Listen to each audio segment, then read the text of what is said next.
সকলকে আবার স্বাগত দ্য ডিজিটাল এডুকেয়ার ইউটিউব চ্যানেলে। আমি তোমাদের ইতিহাস বিষয় শিক্ষক বিশ্বজিৎ সরকার। আজকে আলোচ্য বিষয় একাদশ শ্রেণীর ইতিহাস বিষয় নিয়ে আলোচনা করব। যাই হোক, মাঝখানে একটু গ্যাপ পড়ে গেছিলো, ওর জন্য ভিডিওতে আসতে পারিনি। তো পাশে দেখো, প্রথম যে ভিডিওটা ছিল সেটা সিলেবাস ছিল, আর দ্বিতীয় একটা ভিডিও ছিল, সেখানে কিন্তু আমরা আলোচনা করেছিলাম যে ইতিহাস চেতনার যুগ বিভাজন। এই যুগ বিভাজন যদি বুঝতে না পারো তাহলে কিন্তু তোমাদের কিন্তু এখানে বুঝতে অসুবিধা হয়ে যাবে। কনসেপ্ট যদি ঠিক মতো না আসে তাহলে এমসিকিউ কিন্তু ভুল হয়ে যাবে। অতএব তোমাকে ভিডিওটা ভালো করে দেখতে হবে। এবার কথা হচ্ছে যে যুগ বিভাজন, আমরা জানি যে ইতিহাসে তিনটা যুগ রয়েছে। একটা হচ্ছে প্রাচীন যুগ, একটা মধ্যযুগ, একটা আধুনিক যুগ। আমরা প্রাচীন যুগকে আবার তিন ভাগে ভাগ করেছি, সেটা ভিডিওতে আমরা আলোচনা করেছি, তোমরা ভিডিওটা অবশ্যই দেখে নিবা। এবার মধ্যযুগ, আমাদের ক্লাস 11-এর যে প্রাচীন যুগ এবং মধ্যযুগ নিয়েই হচ্ছে আলোচনা করতে হবে, এবং ক্লাস 12-এ যেটা থাকবে সেটা হচ্ছে আধুনিক যুগ। যাই হোক, সেটা পরের বিষয়, তাও বলে রাখলাম যাতে তোমাদের বুঝতে সুবিধা হয়। আজকে যেটা আমরা আলোচনা করব সেটা হচ্ছে তাম্রপ্রস্তর যুগ। দেখো, তাম্রপ্রস্তর যুগ বলতে মানুষ এখানে হচ্ছে ধাতুর ব্যবহার শিখে, মানুষ আস্তে আস্তে সভ্য হচ্ছে এবং নগর কেন্দ্রিক সভ্যতা গড়ে তুলছে। এখানে আমরা আলোচনা করব তাম্রপ্রস্তর যুগ, কীভাবে তামার ব্যবহার আসলো, ব্রোঞ্জ কীভাবে ব্যবহার করলো, কে প্রথমে এটাকে তাম্রপ্রস্তর যুগ বলেছে, তার সাথে সাথে কেউ কেউ বলছে না এটা আবার লৌহ বস্তুর যুগ। এখানেও একটা ডিবেট রয়েছে। যাই হোক, সেই ডিবেটে আমরা যাব না, বলে রাখলাম।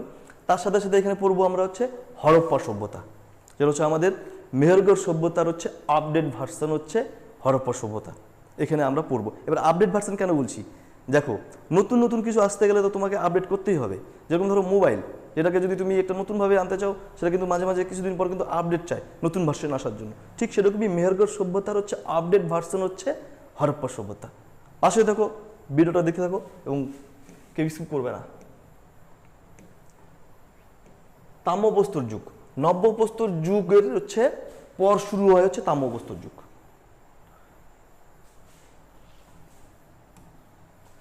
এই নব্যপ্রস্তর যুগের পর শুরু হয় হচ্ছে তাম্রপ্রস্তর যুগ, ঠিক আছে? কারণ এই সময় মানুষ হচ্ছে তামার ব্যবহার শিখে। কেন তাম্রপ্রস্তর যুগ কেন বলবো? কারণ এর জন্যই বলা হচ্ছে যে এই সময় মানুষ হচ্ছে তামার ব্যবহার শিখে। তার সাথে সাথে কি বলছে, যে গ্রিক ভাষায় হচ্ছে চালকোচ শব্দের অর্থ হচ্ছে তামা, এবং লিথোস শব্দের অর্থ হচ্ছে পাথর।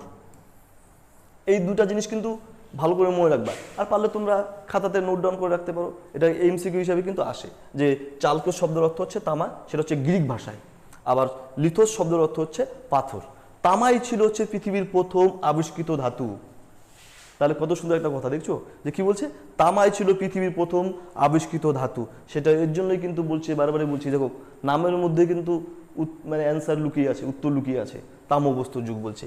এর সময়কাল হচ্ছে আনুমানিক হচ্ছে খ্রিস্টপূর্ব 8000 অব্দে। খ্রিস্টপূর্ব কেন বলছি, সেই সময় যীশুখ্রিস্ট জন্মগ্রহণ হয়নি, তাই সেই সময়কালটাকে হচ্ছে খ্রিস্টপূর্বাব্দ বলা হয়। আর খ্রিস্টাব্দ বলতে যখন হচ্ছে যীশুখ্রিস্ট জন্মগ্রহণ হয়, সেই সময়কালগুলোকে ইতিহাসের পাতায় খ্রিস্টাব্দ হিসাবে লেখা হয়।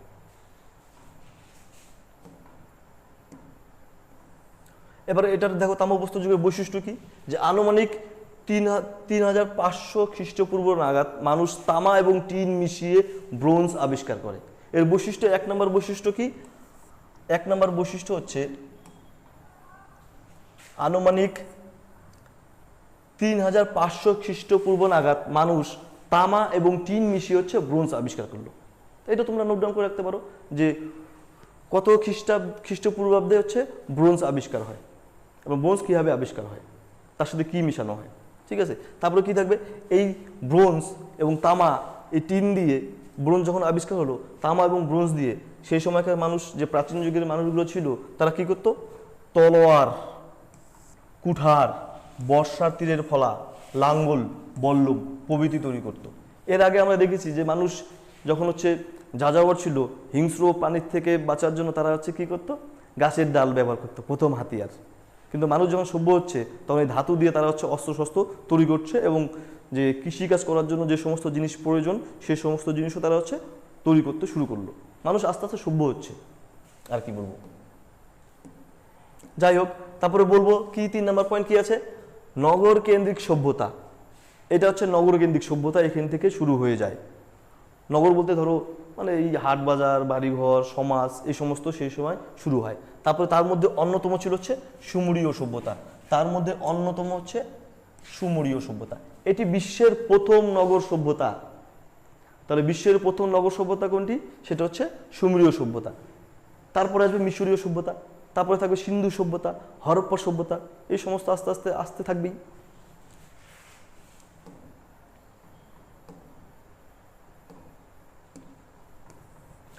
তারপরে কি আছে? তাম্রপ্রস্তর যুগের হচ্ছে 4 নাম্বার হচ্ছে বৈশিষ্ট্য কি? এছাড়া ভারতের প্রথম নগর সভ্যতা সেটা হচ্ছে সিন্ধু সভ্যতা, তারপর হচ্ছে এটা মিশরীয় সভ্যতা, গ্রিক সভ্যতা, এই সমস্ত সভ্যতা এই তাম্রপ্রস্তর যুগে হচ্ছে শুরু হয়ে যায়। তারপরে 5 নাম্বার পয়েন্ট কি বলছে?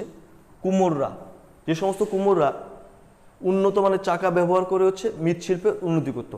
আগে যখন চাকা ছিল, তখন যখন মানুষ ধাতুর ব্যবহার জানতো না, সেই চাকাটা যে তারা মৃৎশিল্প তৈরি করতো সেটা মাটি দিয়ে তৈরি করা ছিল। কিন্তু মানুষ যখন ধাতুর ব্যবহার শিখলো, তখন সেই জিনিসটা তারা হচ্ছে ধাতু দিয়ে তৈরি করলো, এবং সেই সমস্ত যে মৃৎশিল্প ছিল সেটা আস্তে আস্তে উন্নত হতে শুরু করলো। তারপরে কি? এই সময় দেখো দাড়ি পাল্লা, বাটকারা ব্যবহার মানুষ জানতো। দাড়ি পাল্লা বলতে যে কোনো কিছু একটা জিনিস তুমি কাউকে ওজন করে দেবা, তার পাশে এক পাশে থাকবে হচ্ছে বাটকারা, আর এক পাশে থাকবে হচ্ছে জিনিস, মানে তোমার যেটা প্রয়োজনীয় জিনিস। কিন্তু এখন তার সেটা ব্যবহার করা হয় না। এখন মানুষ উন্নত হয়ে গেছে, টেকনিশিয়ান ভালো উন্নত হয়ে গেছে, ওর জন্য মানুষ কি এখন ব্যবহার করছে? কম্পিউটার পাল্লা। যাই হোক, সেটা পরের বিষয়। যে তাম্রপ্রস্তর যুগে কিন্তু মানুষ আবার দাড়িপাল্লা, বাটকারার ব্যবহার কিন্তু জানতো।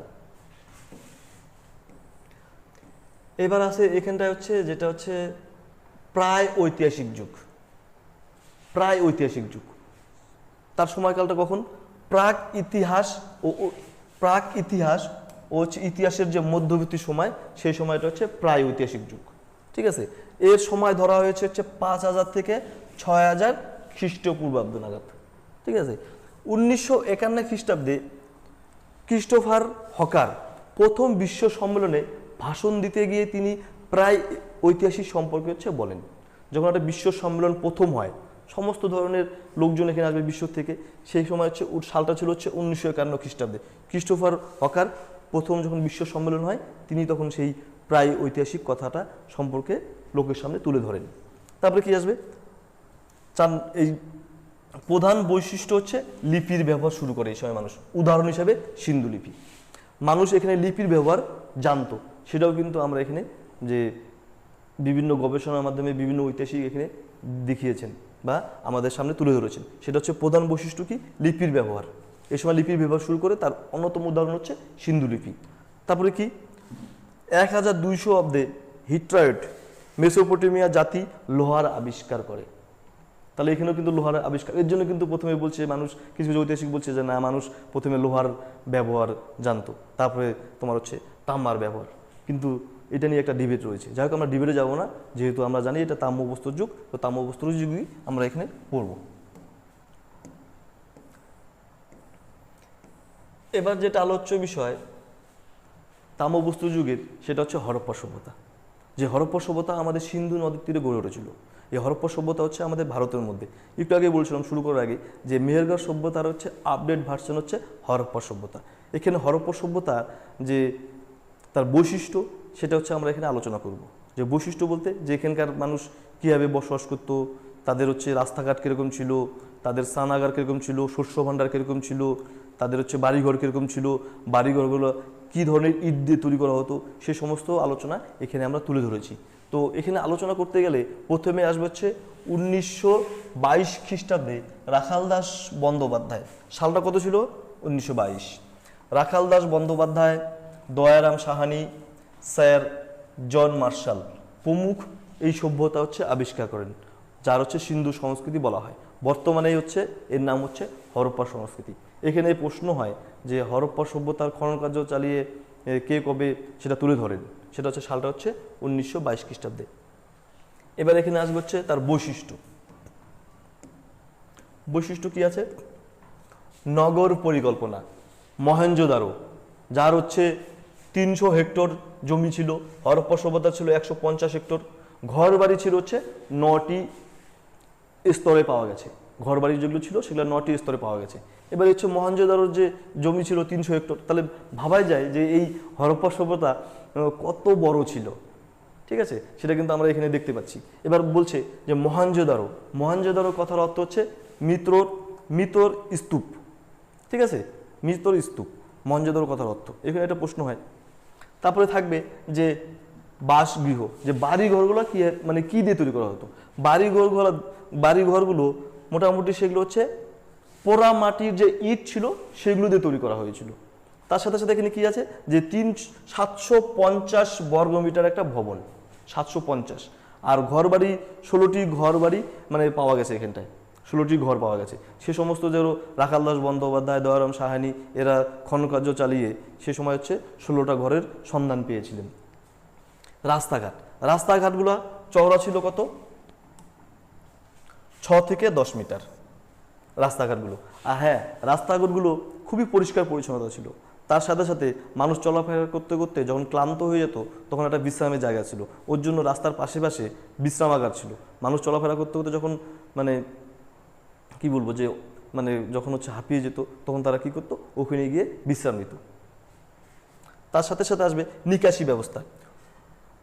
কূপ একটি করে, নোংরা জল বের করার ব্যবস্থা ছিল। কূপ ছিল একটি করে, আর নোংরা জল, যে সমস্ত কূপ থেকে যে নোংরা জলগুলো ছিল সেগুলো একটা নালা তৈরি করা ছিল, ওই নালা দিয়ে হচ্ছে নোংরা জলগুলো বের হয়ে যায়। এই নোংরা জলগুলো হচ্ছে বের হয়ে যেত। তারপর হচ্ছে স্নানাগার, যেটাকে আমরা এখন বলি বাথরুম। ঠিক আছে, সেই সময় হরপ্পা সভ্যতার স্নানাগার ছিল 180 × 100 বর্গফুট স্নানাগার। পুরার আয়তকার দৈর্ঘ্য হচ্ছে, দৈর্ঘ্য ইন্টু প্রস্থ কত ছিল, 39 × 23 বর্গফুট। ঠিক আছে, এই স্নানাগারে যে ছিল তার মধ্যে বিশাল আকার ছিল। এই স্নানাগারে যখন তুমি মানে কেউ স্নান করতো প্রাচীন যুগে, তখন সেখানে ঠান্ডা জলেরও হচ্ছে ব্যবস্থা ছিল এবং গরম জলেরও ব্যবস্থা ছিল, বিশেষ করে গরম জলটা বেশি ছিল। ঠিক আছে, এবার কি বলছে যে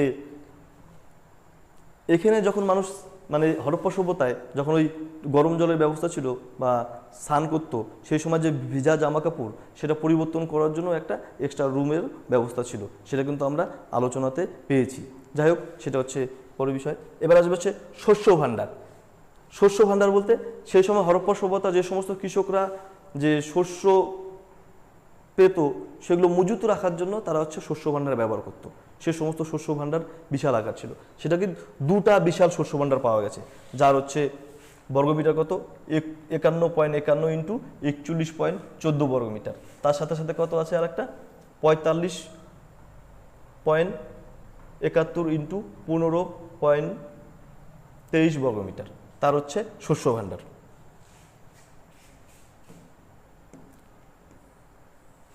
এটা ছিল হচ্ছে হরপ্পা সভ্যতার বৈশিষ্ট্য। যে তাহলে আমরা এখানে দেখলাম যে হরপ্পা সভ্যতার যে বৈশিষ্ট্য সেটা হচ্ছে সেখানে হচ্ছে স্নানাগার, তারপর হচ্ছে রাস্তাঘাট, ঘরবাড়ি, এই সমস্ত জিনিস কিন্তু আমরা জানতে পেরেছি। যাই হোক, তোমরা কিন্তু এটা ভালো করে ভিডিওটা দেখবা, এটা আশা করি। এরপরের পার্ট নিয়ে আসবো আমরা যে বৈদিক সাহিত্য নিয়ে পরের ভিডিওতে, যে প্রথম অধ্যায় থেকে। এবার তোমরা নিয়মিত ভিডিও পেতে থাকবা, যেহেতু তোমাদের পরীক্ষা সামনে, ওর জন্য আমাদের দায়িত্ব তোমাদের সিলেবাসটা কমপ্লিট করে দেওয়ার জন্য। আর হ্যাঁ, কনসেপ্ট যদি ভালো করে না আসে তাহলে কিন্তু তোমাদের কিন্তু বুঝতে অসুবিধা হবে এবং অ্যান্সার করতে অসুবিধা হবে। তো আশা করি ভিডিওটা ভালো লাগলে অবশ্যই শেয়ার এবং কমেন্ট অবশ্যই করবা। ভালো থেকো, সুস্থ থেকো এবং মন দিয়ে পড়াশোনা করো। জয় হিন্দ।